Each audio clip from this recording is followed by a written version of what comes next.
Hello, saver. Whether you're saving for that trip to the tropics or saving for an emergency, now is the time to take advantage of Wells Fargo's savings options. Wells Fargo offers savings accounts that can help you save towards your goals. So, what are you saving for? Visit a Wells Fargo branch or wellsfargo.com/save to open a savings account today. Wells Fargo Bank, N.A., member FDIC. So our podcast is called Right and Wrong. Are these your notes? These These are your notes about what we're going to say? Anything. Nailed it. Is the short answer. So how many novels did you not finish? Oh my God, so many. It was perfect. What's she talking about? This is nonsense. Ooh, a spicy question. I love it. This is it, guys. The big secret to getting published is you have to write a good book. You heard it here first. Hello, and welcome back to the Right and Wrong podcast. On today's episode, I am joined by middle grade and young adult fantasy author Annaliese Avery. Hi, welcome to the podcast. Sorry, I spoke over you. Hello. That's all right. Let's talk about, you have a brand new book coming out, and it will be out by the time this episode airs. It's not out right now. The Immortal Games, 11th of May. Tell us a little bit about it. Okay, so the Immortal Games, basically, when I started writing it, well, I'm sure we'll talk about how it all came about, but I'd been watching Squid Games, and also Elon Musk was kind of just in the beginning of buying Twitter. He was just thinking about it. And so when I had a little chat with my lovely editor, Yasmin at Scholastic, about things that we could write, and they said, we'd really like you to write like a Greek retelling. And the thing that they wanted me to write did not fill me with joy. So as we were having the conversation about, you know, what I could possibly do and how they'd like me to have astronomy in it, but like most people, astronomy and astrology gets confused quite often. This whole kind of idea for the you know, all of the things came together. So the Squid Games and the fact that, you know, people who are incredibly wealthy or have a lot of power, they always tend to do such frivolous things with it, like by social media platforms, instead of like helping people, and it drives me nuts. So all of these things kind of like fell together in my head, and I thought, okay, what if the gods of Olympus, they're really bored, they've got nothing to do, Twitter doesn't exist, they can't possibly buy that. So every time there is an eclipse of the moon, they decide to do the thing that they do best, which is basically just mess around with humans and make their lives a little bit more difficult for their own entertainment. And they play these games, these immortal games, where they select a teenage token to represent them in the games, and then they set them quests. They set them a quest, and there are tasks within the quest, and they just watch them get picked off until one of them is left as the victorious winner of the games. And obviously the god that supports them, they're the winners too. So that was like the whole idea just kind of plopped into my head in one go. And that's the kind of premise of the Immortal Games, these epic games played by the gods. And our main character, Ara, she is desperate to be selected as one of the tokens of the gods because her sister was selected 5 years previously, and she died in the games. And ever since then, Ara has wanted revenge. Whoever wins the Immortal Games gets to ask the gods for a gift, and she would like to ask for a thunderbolt or a weapon that is capable of killing Zeus. Mm-hmm. A classic revenge story. Classic revenge. Tied up with the Greek pantheon. Indeed. That sounds great. I mean, if I imagine if the pitch was similar to that when you went to the publisher, I'm sure they were right on board straight away. Well, I did when I did the pitching, because I'm, you know, an old person. I did throw in the kind of like Jason and the Argonauts and Clash of the Titans, from like the old Ray Harryhausen era, which I absolutely loved watching as a child. And there's a bit, I think it's in Clash of the Titans when they do like place. No, it's in Jason and the Argonauts. Hera places like a kind of like Neptunian type god, Poseidon thing on the board. And I was like, oh, yeah, okay, I like that. The idea of the board and the characters all moving around. Yeah.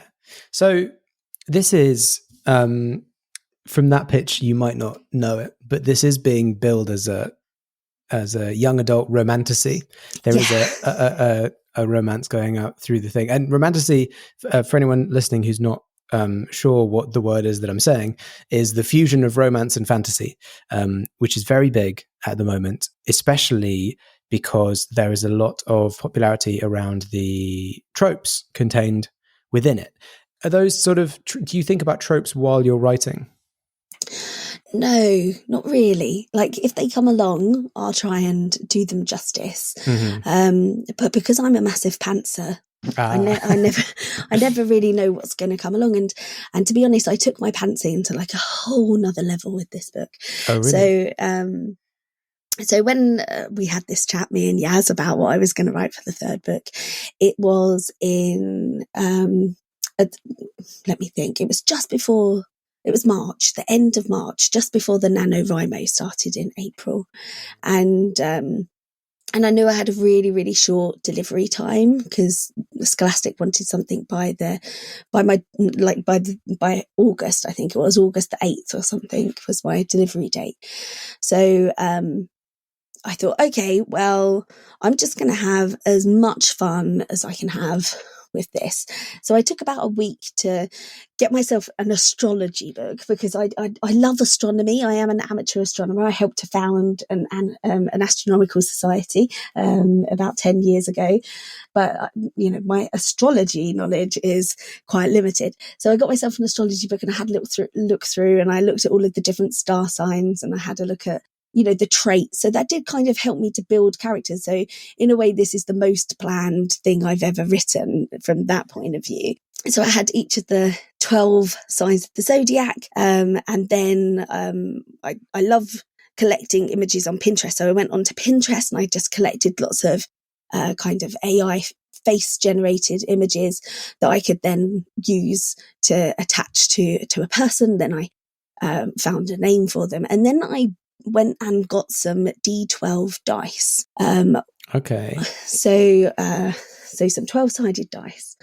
One that had all the signs of the zodiac on it, and one that had different planetary symbols that correspond to the Greek gods. And then I just basically picked a god and rolled the star sign symbol to see who was going to be matched up with which god. Oh, very cool.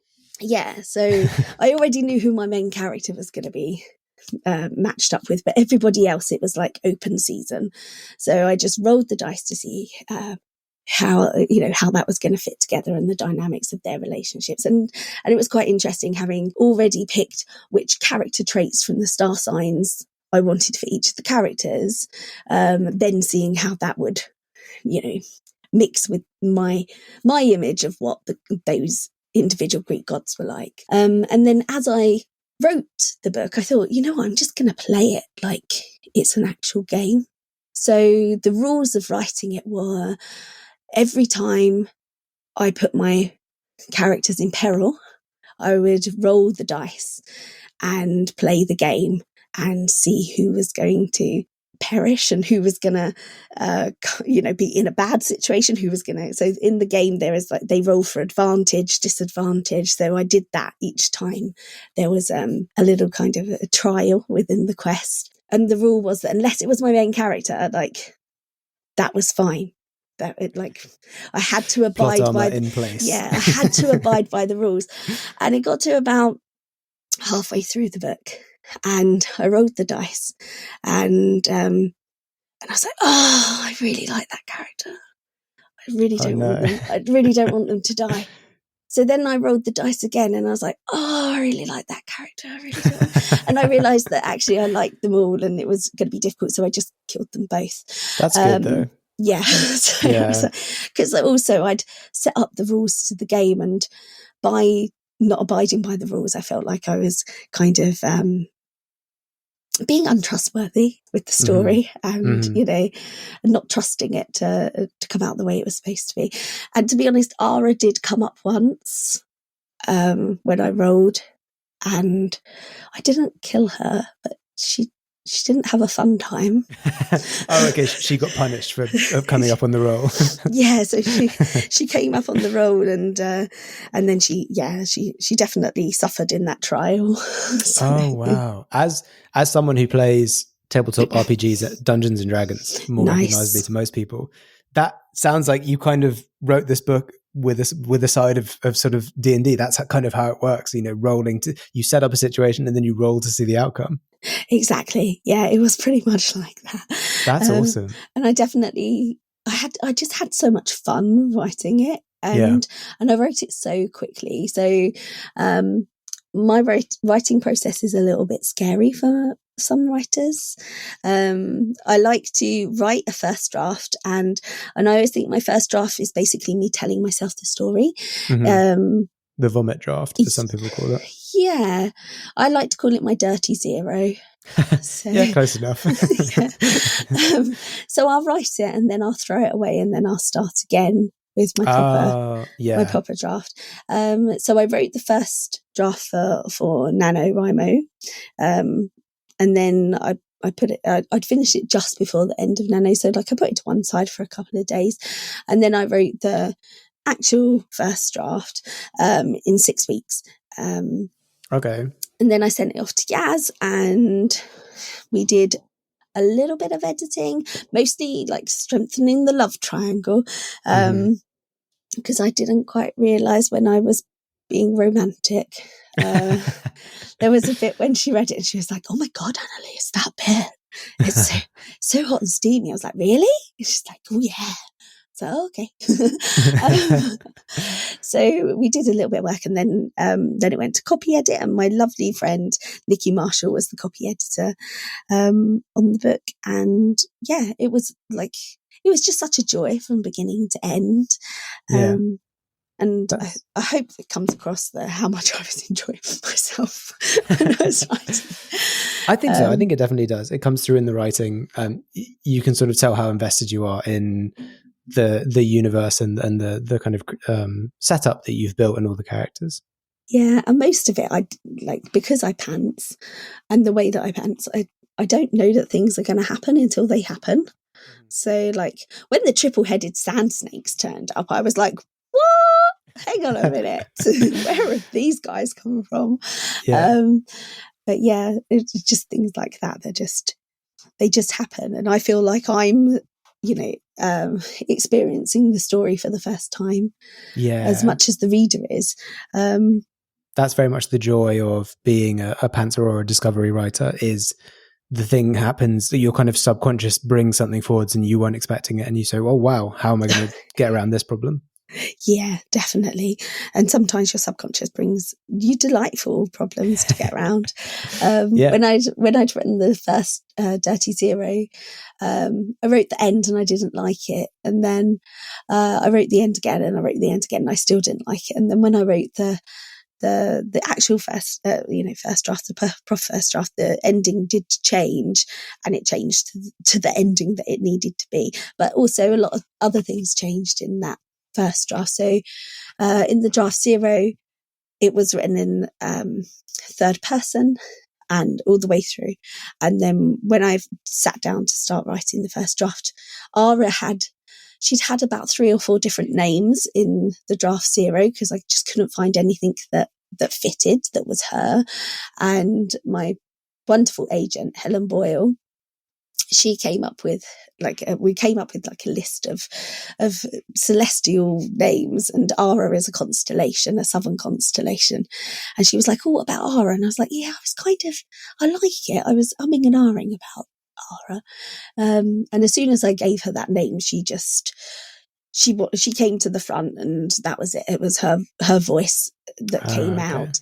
And then when I wrote the chapters with the gods, although it's in the third person, it does come from Hades' POV, and I was definitely deeply into the characterization as I was writing, because there was one point where I was on a dog walk with my daughter and I turned around and said to her, yeah, so like Hades was talking to me the other day, and I didn't quite realize there was another dog walker who just gave us a really wide berth all of a sudden. And I was like, oh, okay. And my daughter did say, like, Mum, you can't be saying things like that out in public. It's just not appropriate. That's funny. Yeah. So the Immortal Games is as you briefly mentioned earlier, your third published novel. Previously was the 2 Night Silver books. Had you written anything prior to your debut, The Night Silver Promise? So I'd written like things that are like, your under the bed books. And I'd written things that I thought, because at the time you think they're great. Yeah. So I'd written things that I thought were great. And I'd done a master's degree in creative writing, and I'd written a couple of audio plays that I really enjoyed. And I'd written an adult novella. So I'd written a few things, but when I started writing for Night Silver, again, it was another nano project. I sat down to write nano, and I'm so glad that I didn't write the thing that I'd planned, because I thought, okay, I'm going to plan this and I'm going to write it out. And I'd planned to write a book about, it was about basically a pandemic. So I'm really glad that I didn't write that book. Yeah. Fargo, the new virtual assistant from Wells Fargo, makes banking faster and easier. Like this. Fargo, what's my checking account routing number? And this. Fargo, turn off my debit card. And this. Fargo, what did I spend on groceries last month? And that's just the beginning. Do you, Fargo? You can. In the Wells Fargo mobile app. Learn more at wellsfargo.com/getfargo. Terms and conditions apply. Your mobile carrier's availability and message and data rates may apply. Wells Fargo Bank, N.A., member FDIC. And I sat down to write that, and my daughter, my eldest daughter, she came down the stairs looking a bit steampunky, and I was like, oh, okay, that's quite nice.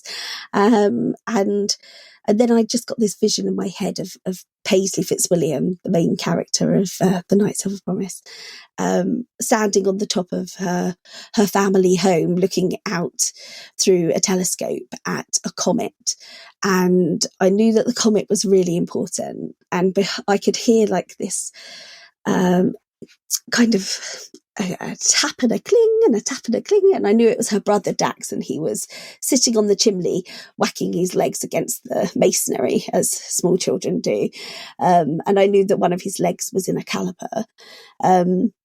And then it all just kind of like poured out from there. I knew that the reason why he had his leg in a caliper was because it wasn't a leg at all, not a human leg. It was a dragon leg, and that was really dangerous because there's a prophecy about a dragon-touched boy. And also I knew that the place where Paisley lived, they believed that they lived in a clockwork universe. There was this astronomical kind of theory during the Enlightenment times that we lived in a clockwork universe. And I thought, oh, what if that never went away? What if people actually believed that we lived in a clockwork universe? Then the stars and wherever they are would be extremely important to this civilization. So then I thought, okay, so wherever the stars are at the moment of your birth, that gives you your destiny. And if you believe that everything is made out of clockwork, then your life is a clockwork track. So that was kind of, again, another big confluence of ideas, just lots of different things that I'd collected coming together. Yes. I believe that's how Brandon Sanderson writes a lot of his worlds, is that he always puts down loads of notes for cool ideas he has in books. And then when he has a big one that kind of has traction and he starts working on it, he starts referencing his smaller books with all the little notes in of kind of cool ideas that he had, and sees which one he can fit in. Yeah, just pulling them all together. Yeah, exactly. Very cool. And I think it's a bit like a snowball. Once you get enough momentum, they just gather more and more like-minded ideas towards them. Yeah, exactly. And then you're like, oh, but if this is that, then that means that these things are this, and then Exactly. Yeah. And then you start talking to Hades out in public. And then you start. So was it through was the Knights of a Promise, was that through submission, that the book that you found your agent with, Helen Boyle? So I actually won at Undiscovered Voices in 2020. Oh, Scooby, yeah. So with the Society of Children's Book Writers and Illustrators. So I'd been working on the Knights of a Promise with the Golden Egg Academy, and it went out on submission, and the feedback that came back was, oh, it's a little bit too complicated, and and I was like, okay. So I knew that the Undiscovered Voices was coming up in the June. So I did what I do best, and I threw it away and I started again. And when I started again, that's when I made it slightly more complicated. That's when I added in this idea of destiny, and the fact that Paisley's destiny, she had not received her destiny then. And everything just kind of slotted together after that. So I wrote the whole thing, and then I remember after I'd finished writing it, I went downstairs to my partner and I said to him, I've done a thing. He's like, what do you mean you've done a thing? And I was like, it's a thing. I've written a thing. And he was like, oh, okay. And I felt really confident about it. I felt like, there was absolutely nothing else that I could have done to that book to make it any better. That doesn't mean that there wasn't things that needed to be done to it, but it was just that I couldn't have done anything else with it. So I was lucky enough to be shortlisted for Undiscovered Voices, along with 11 other amazing people who I'm still in touch with, because they're just brilliant. And I always say that in winning Undiscovered Voices, the gift that I didn't know I was getting was all of the other people that won with me, because they're just fabulous. And so I was lucky enough to have a couple of offers of representation, and amazing. Yeah, and then I signed with Helen. Oh, amazing. She's just brilliant. She's like, yeah. That's good. I mean, it's always good to hear when authors have a good relationship with their agents. It's a very important relationship, and it's good for it to be strong. Yeah, and I always thought that I wanted an agent that I was a little bit scared of, because this is going to sound terrible, but like if I can get out of doing something, then I will. But I thought, if I'm a little bit scared of my agent, I'm never going to miss a deadline. What I got was something infinitely worse, because I never want to let Helen down. Oh, perfect. Oh, God, it's just like... So that's kind of worse than being scared of her. Well, sounds great. It sounds great to me. Going back to the books, so the Knights of a Promise and the sequel, and the Doomfire Secret. Yeah, very much middle grade novels. What was it, a sort of publisher push, or did you always want to kind of try out young adult with the Immortal Games? I always wanted to write a young adult book. I didn't know if I was, I didn't think I was going to write one so quickly. Okay. So I had a 3-book contract with Scholastic, and the 3rd book was unnamed. So, and other. And then when we came to talk, to have the conversations after Yaz had come back from maternity leave, they said, we'd like to pivot you into the YA market, because that's growing at the moment. And we think that your voice would be really good for it. And I was like, oh, good, because I was excited about writing for YA. Okay, so it's sort of happenstance combined with something that you thought about doing anyway. Yeah. Just worked out. Worked out well, I think. Oh. And what's interesting, I was thinking, is that, so the world of the Night Silver books is this, and you kind of talked about it just then, this kind of amazing clockwork, steampunky universe that you created and sort of built up. And the world building, and that you speak very passionately about the world. It sounds like it was a very big part of that process.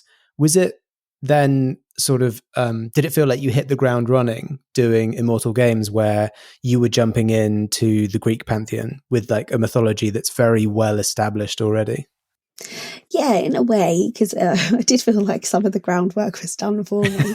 But there were, I kind of wanted to take what we have, all of the different, plethora of stories that we have, not just from Greek mythology, but that people have, taken and interpreted in their own way, and just use it as basically as like a basis, but not necessarily being too strict with everything. I didn't, because there are so many different accounts of different myths that sometimes contradict each other anyway. And one of the things that I was really drawn to was the idea of a Hades who was a pacifist. I thought he spent so much time with humans that have deceased, and humans that will no doubt be lamenting their demise and the fact that they are no longer living and they don't get to see their families and they don't get to experience life, that he'd probably have an attitude towards life that it was quite a precious and fleeting thing, especially for him, because he's immortal and we're basically mayflies.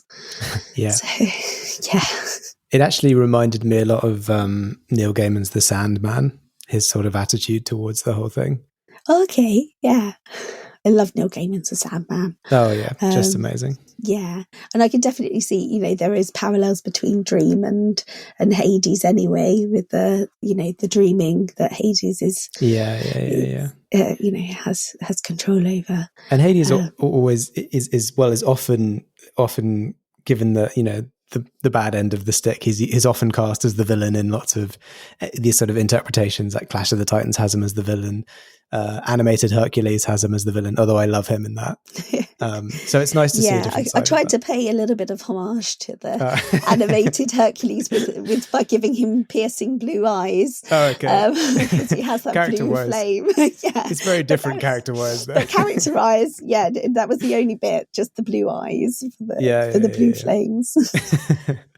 But that's cool, and obviously, there's so many different interpretations of the Greek mythology and the pantheon and how it all interacts and stuff. So it's always fun to get a new one. So the big question, as we head into the twilight of this episode, big question. I know that writers are always working on something new, and I don't know if you'll be allowed to tell us, but if you can we expect more Night Silver or more Immortal Games? Oh, neither. Okay, we're done. Something new. More neither. You can, something new. Okay, amazing. Which I'm really excited about. So, I'm excited about all of the things I write. I really don't see the point in writing something if you are not having fun and it is not joyful for you, because we put so much of ourselves into our writing and so much time and so much effort, and it makes me feel a bit sad whenever I read accounts of authors saying, it totally destroyed me to write this, and it's like, like I can understand a challenge. Like there are bits in my books that I've definitely found challenging to write, either from an emotional point of view or, I've never been able to get through Night Silver and Doomfire without crying at the end. But it's still a joy because I've got that, it's that payoff. It's worth it in the end. Yeah, right? It's worth it because it's but when people say, I cut myself open and I bleed on the page, I'm just like, oh gosh, quick, get yourself a bandage and a lollipop. I hope they're not writing children's books. They're writing picture books. That's what they're writing. Probably. Oh, the idea of writing a picture book does fill me with fear. It's so hard, and it's so competitive. So difficult, and just like I can't do anything in less than 1 million words. So even my emails are longer than most picture books. So stick to fantasy. You get loads of extra words in fantasy. And I do absolutely adore writing fantasy. That is my happy place. Mm-hmm.